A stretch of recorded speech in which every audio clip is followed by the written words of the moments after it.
Okay, this is the one I've been waiting for. One and all, welcome back to some competitive Age of Empires 4. We have got Demu up against Kilyadi. It is the battle of the old men to see who's going to the retirement home still alive and who's being sent to the cemetery.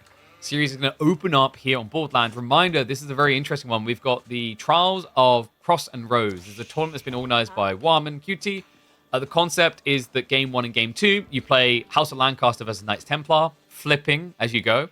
And then Game 3 and 4, you're going to switch it up by doing old Civ versus new. So one person can pick one of these two Civs, the other has to pick a different Civ.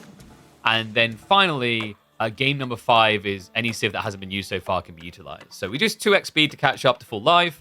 We're going to get the predictions going. This is a fun one. Really big shout out to her for creating this tournament, actually. It didn't really fit as something we could do with KPMMs, because KPMMs is like basically running the standard competitive format with the twist being the way we design maps. So forcing people to have to or not have to pick Knights Templar House of Lancaster couldn't work. Hopefully, we are going to see with the return of KPMM a lot of those picks still coming through occasionally. Lancaster, probably not so much. But appreciate her putting money towards this tournament so that we actually get to see these Civs in competitive action. So Kingdom of France is going to be coming in for Kilyadi. No surprise there. This man likes to aggro. We have seen Kilyadi attempt some Axe Thrower all-in builds. Very tricky to do against House of Lancaster because of how good Yeoman functioned against that unit. But Demu, though, I mean, this is kind of interesting, actually. Borderlands, a map where wood runs out fast, and you're playing a Civ that can spam manas. Do you see why this pick can be very beneficial? It's not alone, though. Kilyadi has his own upsides. The cool thing about playing Knights Templar here is the Sacred Sites are nicely positioned to give you almost maximum gold. And also the Fortress drops on them pretty much pushes you towards your opponent's base. So there's almost a very comfortable 1-2 step about the way Knights Templar can approach it. Sergeants versus Yeoman. Sergeant versus Yeoman is interesting. Yeoman should do okay. The issue for Sergeants is if a Yeoman player is microing really well, you can't reach them. That's the problem. If, however, they slip up and stand their ground, anything of the sorts, you've got 105 HP versus 70 HP. You've got, 5 or 6 maximum damage versus 11 maximum damage. And Yeoman have a slightly better attack speed. So, like, if you are standing still and you have the same amount of entities, Sergeants should do reasonably well. But that's just not how AV4 works. You know, like when people tell you that 10 horsemen could be a Tower Elephant, and then you just watch them A-click, you're like, that's not how people use Tower Elephants. Sergeants have no pierce armor? Agreed. But Yeomen have no protection either. So it's literally the range. Like, if you fail to play the range, you're going to be in for a bad time. Because, reminder, mathematically, like, the damage being done by the Sergeants will be slightly higher on a DPS scale, while they also have more health. But it doesn't matter. You're not going to see Sergeants here at all. Is this going to be standard archers? This is something I found very interesting about Knights Templar. They are a Civ that you would expect to be very focused on things such as building knights and men-at-arms, and basically all the brothers in their heavily armored units. But the comical element is due to the landscape preservation tech. They benefit more from going archers. This is a Civ that wants to be on wood more than almost any Civ in the game. This is a Civ that, if I told you how much they love wood, you'd actually think they're a nation of beavers. They play very well into archers, but that brings a negative when you go to Castle Age. One problem I have noticed with Knights Templar scaling into Castle Age is without 2 TC play, because you lean very hard into archers, obviously that sets you up to get countered by heavily armored units. So that has been, I think, a fragile point in the game so far for Knights Templar as the meta has been developing. But feudal-wise, this Civ's been impressive. More so than I think most people anticipated because of the sacrifice of villagers so early. Slightly short blow from the Lancastrians going to be there to defend. Archer play by Kilyadi, it will allow him to actually block out the stones. So sometimes we do see people going for an outpost rush, Rax play. We've seen that on this map already in this tournament. I like that Kilyadi's just taking a different approach. You know, he knows he can't stop the first few manas, but he can prevent their scale point. Right now, though, Demu is doing a great job of screwing with him. Oh, that's sick. I see what he's doing here. So the concept is you run your scout in so that if Kilyadi A-clicks, he attacks the scout, and then your villagers can get a free shot without being harassed. That's cool.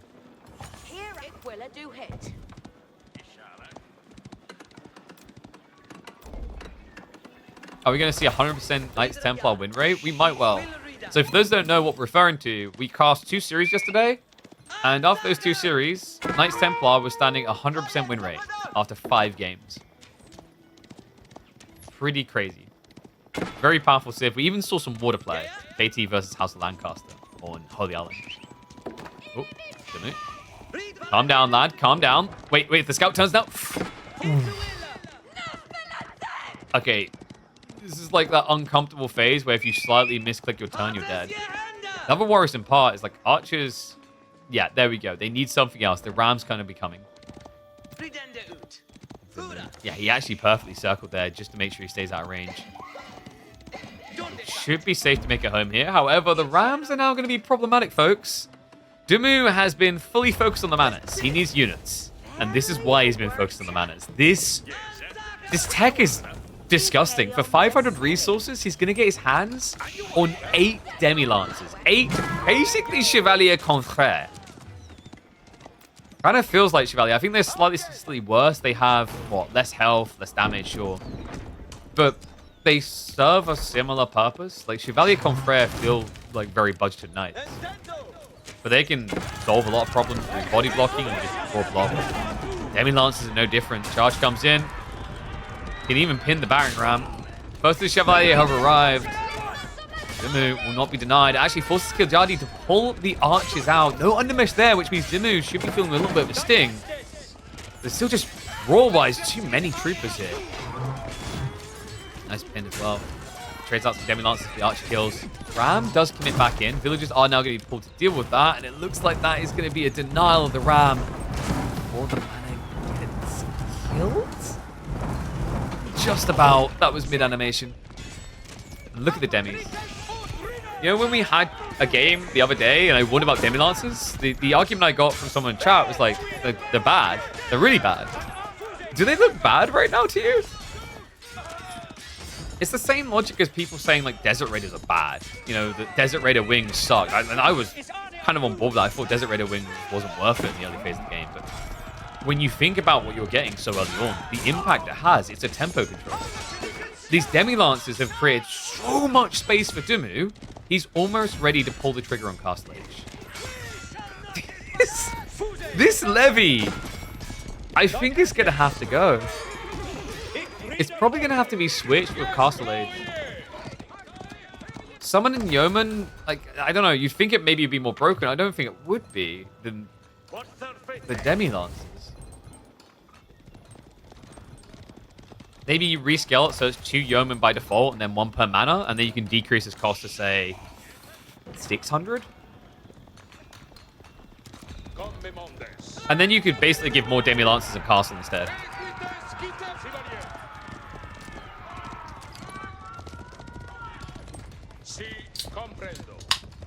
Yeoman would be for sure more broken. Okay, so mate, okay, I got like, what do you do then? Earl's Guard? Do you create an early Earl's Guard? That sounds like it's going to be even more broken because of the 6.5 tower range dagger. Remember, like, the hybridized attacks are more impactful earlier on in the game because there's less units, so like these hybrid attacks actually stack up quicker because you have less units. I don't understand why +3 mana techs are not locked behind next stage. I still think people are kind of going this the wrong way. I get the frustration around the +3 mana techs, but I actually don't think that's the problem. The problem is the fact that they can all exist on the screen. That shouldn't be allowed. If you change that, then you actually don't need to block the amount of manas you can have. If we say to have that many manas, you have to have them, you know, here, and here, and here, and here. That's great. Me as an attacking player, me as Kiljadi here, a man who just loves to spill blood, can do something about it. You can't do anything in this game. Now we just have mass yeoman scaling because Chevalier Confrère are nowhere near as impactful as French Knights.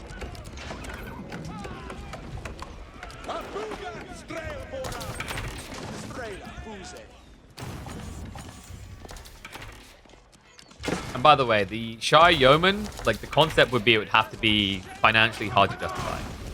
That's the concept with Shy Levy that makes it theoretically reasonable. if you are going to spend 1,200 resources on this play, you need to have at least, I think it's 7 manas for it to be mathematically profitable.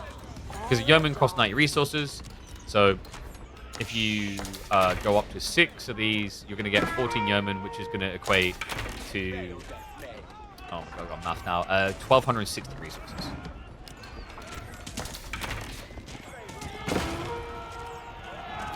So the idea shouldn't be that it needs to equal what I'm going to normally pay.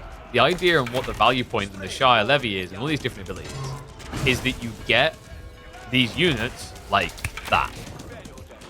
They just all pump out.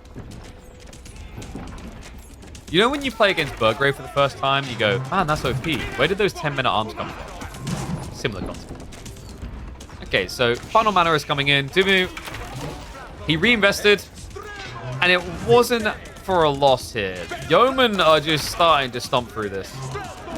It is costing him some manas on the front side because he only went Yeoman. But you're seeing Chevalier Confrère don't really have the quantity to dive efficient. Credit to him, he's at least doing a good job of raiding the flank. This many villagers can actually kind of make your life a nightmare. I wonder if Demu would actually benefit from just adding Hovelar. I know, that's very taboo to say, but guys, like, hobbies... Okay, I can't. I'm trying to justify them, but Hovelars just feel weird. I can't think of any other way to describe them. They feel really, really weird. I think they're a cool unit. They look cool. They sound cool. Who doesn't want hobbies? Guys, if we had more Hovelars in games, I could do more House Elf impressions. But the reality check is costing gold makes them quite the oddity. Demu could definitely afford it, but I feel like most people just don't instinctively think of it. Because in most games, you aren't floating 500 gold that needs to be spent somewhere. In most games, you're going to be probably floating food. Hobbies are fun? I agree. But like they do sometimes feel like they need King College. I've tried to make them work in Feudal, and it just feels like when you try to mass Hovelars in Feudal Age, someone could just ignore you and go castle.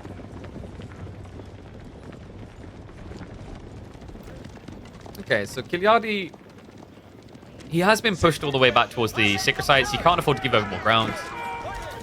I don't know. This is just an arms race he's losing right now. And the other issue is he has so few Chevalier, it doesn't really friend him. You know, line formation just his big best friend. Now the manas. Why do these shoot? Why?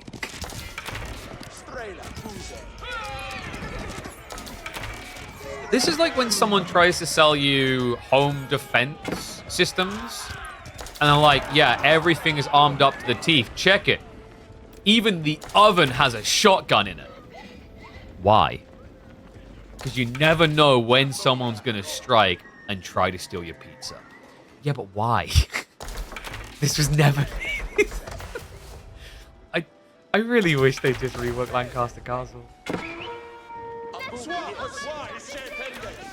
Instead of gaining arrow slots, you should gain 1 or 2 garrison slots. That could kind of be cool. But I'd rather just see Lancaster Castle have a unique, different identity, to be totally honest with you.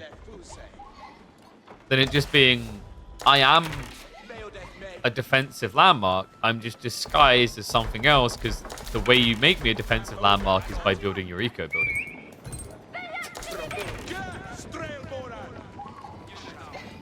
Even better to defend the gold or stone mine? Sure, agreed. I think, like, my take is still I stand by Lancaster Castle does something different. Manors cannot be built near each other. Like, the closest you should be able to build manors to each other is probably the distance between this one here and maybe this one here. Or you could test it, this one and this one. That would at least be a start. Worst design Civ we ever had? So, the thing is, the military aspects, the unit aspects, are actually, in my opinion, one of the better designs. You can argue about, like, the power levels, but I think conceptually they have a lot of good things. I agree, the economy element is one of the worst ones we've had. But I don't think it's unrecoverable. And there's already example systems to fix it. But pause that thought. We do have Kiliardi winning a fight. You believe me for a second. He was winning the fight until we reached this. Welcome to hell! If I was Demu, I'd be ring-a-ring-a-rosing back into the manners at this stage.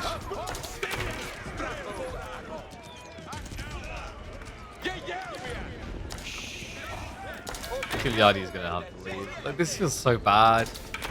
And you're just denting your head against a brick wall at this stage.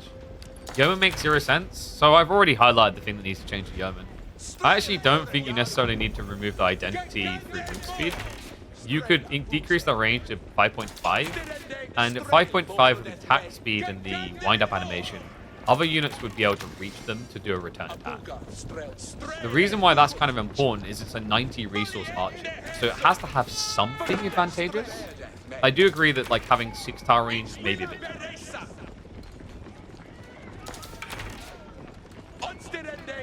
The alternative is you could technically just take the movement speed away and make it a 6 tower range. I feel like you probably still would have to make it a 1.25 tower range, 1.25 movement speed unit. Otherwise, it just then would be... You essentially just have a unit that looks like it wants to be a longbow and can't, and is too expensive to be a normal archer. Does that make sense? Like, you need it to have some layer of identity. The only alternative is you make it a normal archer, but you bring synchronized shot into the field lane. I think that's going to be even more polarizing. Yeah, tech out complete. Kilyadi now with a dive. Looking good if he can actually get some worker kills. He needs the worker kills. We do have the Kingdom of Castile on the way. Okay. Rarely get to see it, actually, since the server went live. Most people experimented with this in the first 2 days and then discarded it. Genitor feel really unwieldy. They are a horse archer, but they're kind of a worse horse archer because they're a situational horse. Technically, they're balanced in a way that a horse archer should have been originally. The problem I found with Genitors is it feels quite easy as you scale them to just get caught by melee. This is starting to fail quickly for Kilyadi. The tech up, even with the speed of Knights Templar, wasn't quick enough here. Yeoman just got upgraded too fast. The range 2 upgrade, the veterancy. That is one thing I do find a bit comical, actually, about Yeoman. Yeoman don't really look like a premium archer aesthetically. I also think the feudal to veteran upgrade doesn't really look the part, and that is the beauty of synchronized shot, by the way. Good thing they already have crosses on their chest, saves us digging the graves and sticking the stakes.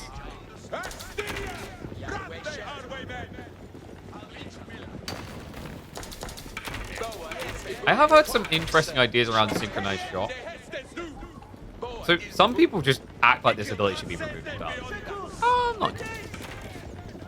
I think what you could do is have it be a channel, and then you can release early if you want to. And dependent on how long you channeled for, you do a percentile of damage. So you could have it up to a 5-second maximum charge, for example. If you release it too early, it does less. Concept there is like this many would still kill that many archers, but I feel like they should for that ability. This guy defending Lancaster till the end. Dude, I just said the entire economy needs to like be rethought. And apparently I'm defending. You can be one of 2 types of people. You can be the type of person who just sits there and craps on something someone worked on without coming up with any solution. Or you can get active in the discussion and find a resolution. It isn't just nothing. That's the equivalent to when someone says make a game good. What does that even mean?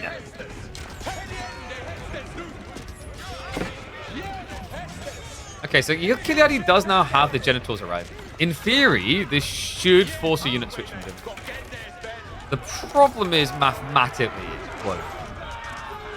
It's so many yeomen. You prefer their economy more than this yeoman? Marine Lord, his economy allowed this many yeomen. That's the point.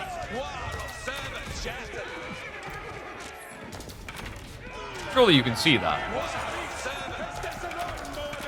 Like I said, I'm not saying they don't need to be tweaked. I'm not saying they aren't overtuned right now. But like at the heart of it, the reason he got to this point was this screen right here.